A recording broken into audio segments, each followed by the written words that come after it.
Donc je ne pouvais pas refuser comme je venais, je l'ai dit tantôt, mais cet accord n'a pas été respecté du moment où l'accord a été parfait. Lorsque le général Sekouba a gagné le pays, il n'a pas respecté l'accord. Pourquoi il n'a pas respecté l'accord? Et comme je l'ai dit tantôt que c'était un faux accord, du moment qu'à l'époque, le président Blaise, qui était le médiateur, et toutes les autorités compétentes, il était dit dans cet accord que j'étais le président du CNDD et qu'il assumait l'intérim. Si vous voyez bien cet accord, qu'est-ce que cela voudrait dire? Cela voudrait dire qu'une fois que le général Sekouba a gagné le pays, étant l'intérimaire, il devrait collaborer avec moi. Et c'est ce qui fut d'ailleurs la trahison. Et quand il a regagné le pays, jusqu'à ce qu'il a terminé la transition, pas un seul jour, il a demandé mon avis en ma qualité de président du CNDD. Et vous conviendrez avec moi, un intérimaire et un titulaire, il faut qu'il y ait une concertation, ce qui n'a pas été le cas. Donc, il a géré unilatéralement la transition et comme si rien n'était fait à Ouaga. Là n'est pas le problème. Pour moi, le problème le plus important, c'était la paix.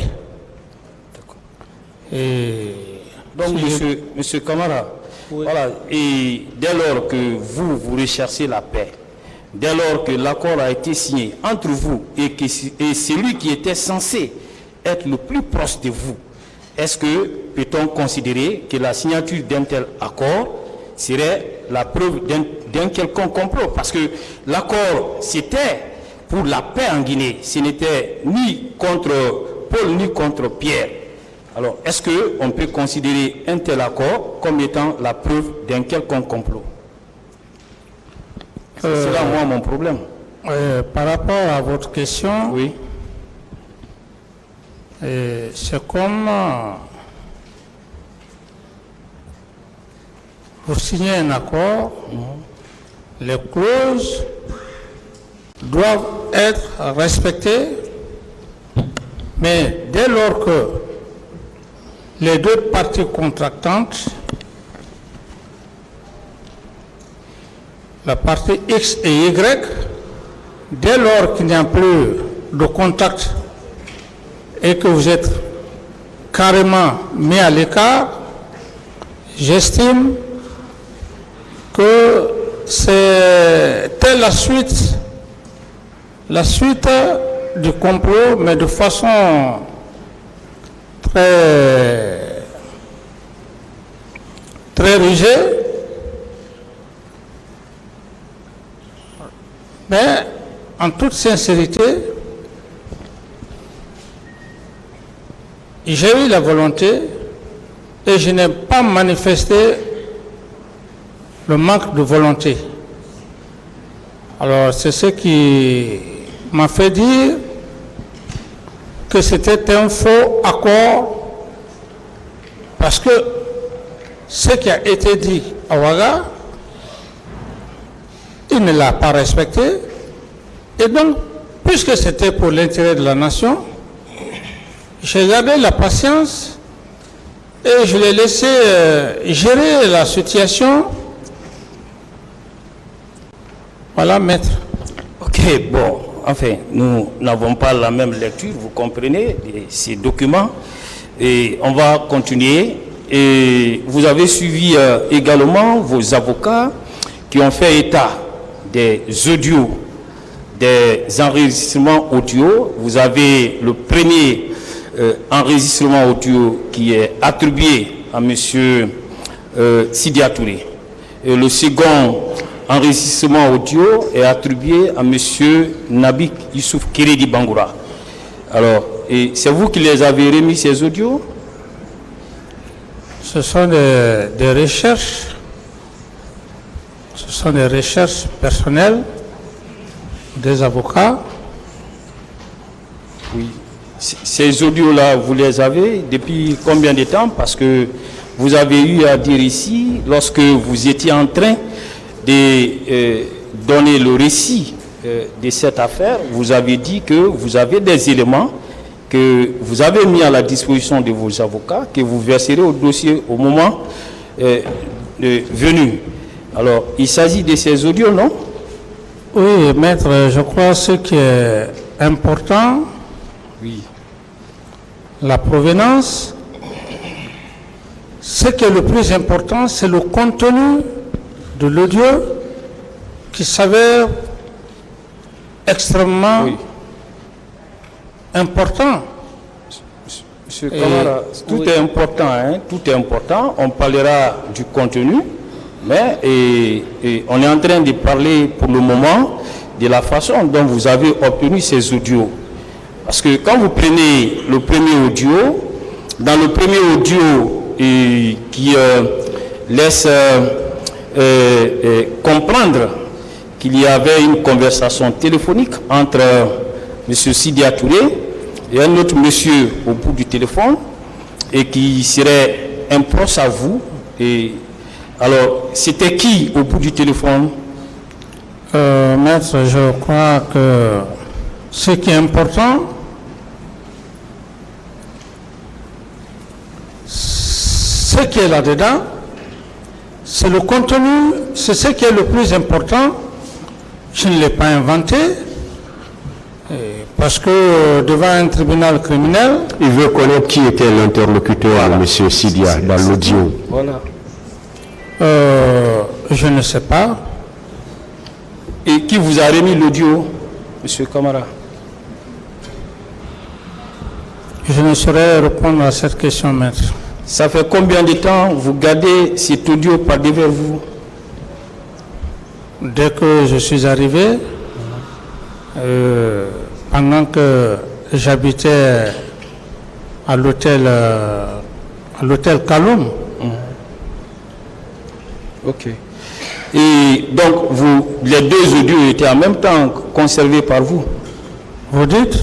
J'ai dit, vous aviez donc les deux audios par devers vous depuis votre arrivée à l'hôtel Kaloum? Oui, maître, c'est ça, parce que c'est important. C'est important. Je les ai écoutés et je n'ai rien inventé. Et ce qui est important, est-ce ce que M. Kamara a dit devant le tribunal? Une autre question. Ok. Et est-ce que vous comprenez en écoutant l'audio que M. Sidya Touré a été enregistré à son insu? Est-ce que vous le comprenez comme moi?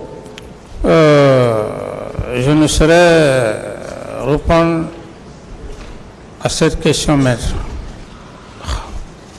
Est-ce que en écoutant l'audio comme moi, vous comprenez que M. Sidya Touré est en train de dire et de ne pas citer son nom?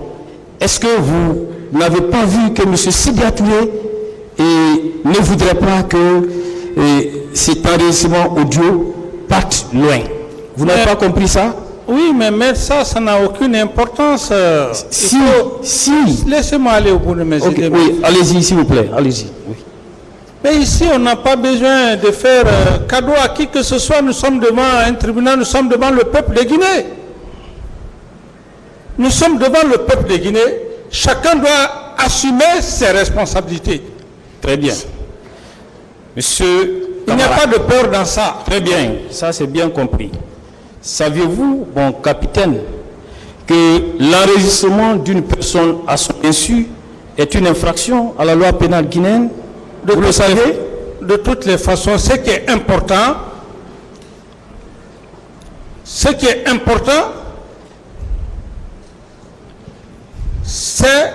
que le tribunal sache, que le peuple de Guinée sache que ce que j'ai dit, que je ne suis pas en train de mentir sur qui que ce soit. Saviez-vous, mon capitaine, que la conservation d'un tel enregistrement, selon en pleine connaissance de cause, comme vous l'avez fait, est également constitutif d'infraction à la loi?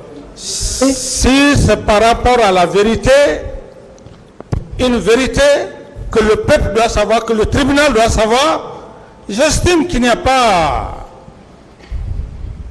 de peur dans ça. Parce que lorsqu'on veut gérer une nation, lorsqu'on est responsable, il faut l'assumer. Ce sont des personnes qu'on a perdues au stade du 28 septembre. Et comment les choses se sont passées? Saviez-vous, mon capitaine, que le fait de porter volontairement ou de laisser porter à la connaissance du public ou d'un tiers ou utiliser publiquement un tel contenu est constitutif d'atteinte à la vie privée au sens des dispositions des articles 358 et 359 de notre code pénal? Je ne saurais répondre à cette question, maître. Je vais vous aider. À propos, le code pénal guinéen dispose clairement en ses articles 358 et 59 ce qui suit de l'atteinte à la vie privée. Article 358 est puni d'un emprisonnement de 1 à 2 ans et d'une amende de 1 million à 3 millions de francs guinéens ou de l'une de ces deux peines seulement. Quiconque a volontairement porté atteinte à l'intimité de la vie privée d'autrui. 1. En écoutant, enregistrant ou transmettant au moins d'un appareil quelconque des paroles prononcées dans un milieu privé par une personne sans le consentement de celle-ci. 2. En fixant, enregistrant ou transmettant au moins d'un appareil quelconque l'image d'une personne se trouvant dans un milieu privé sans le consentement de celle-ci. Lorsque les actes prévus au présent article ont été accomplis au cours d'une réunion ouverte au public, au vu au su de ses participants, le consentement de ceux-ci est présumé. Article 359 est puni des peines prévues à l'article précédent. Quiconque a sciemment conservé, comme vous l'avez fait, porté ou volontairement laissé porter à la connaissance du public ou d'un tiers, comme vous l'avez fait, ou utilisé publiquement ou non, comme vous l'avez fait, tout enregistrement ou document obtenu à l'aide des faits prévus à cet article. En cas de publication, les poursuites sont exercées conformément aux dispositions légales en vigueur relatives à la liberté de la presse, de la radio, de la télévision et de la communication. L'infraction est constituée dès lors que la publication est faite, reçue ou perçue en République de Guinée. Mon capitaine, comprenez-vous maintenant que vos agissements ayant consisté à produire les 10 enregistrements dans ces débats publics sont constitutifs de ces infractions pour lesquelles vous pourriez éventuellement être poursuivi? Oui, mais ça, moi, ce qui est important, Ce qui est important, c'est de dire que les hommes prennent le courage de ne pas fuir leurs responsabilités, qu'importe.